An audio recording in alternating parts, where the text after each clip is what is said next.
கள்ளச்சாராயம் குடிச்சு செத்து போனா 10 லட்சம். மருத்துவர் பணியின் போது உயிரிழந்தால் நடுத்தருவில் அவர்களை நிறுத்துவதுதான் சமூக நீதியான நாம் தமிழர் தலைமை ஒருங்கிணைப்பாளர் சீமான் ஆளும் கட்சியான திமுகவை விமர்சிச்சிருக்காரு.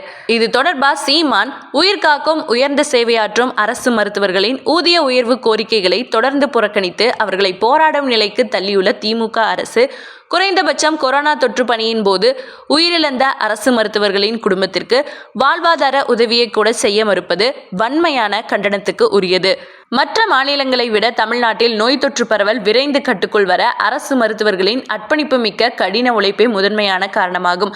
தமிழ்நாட்டின் 18,000 அரசு மருத்துவர்கள் தான் கோடிக்கணக்கான ஏழை எளிய தமிழக மக்களின் நல்வாழ்விற்கு ஆணிவேராக உள்ளனர்.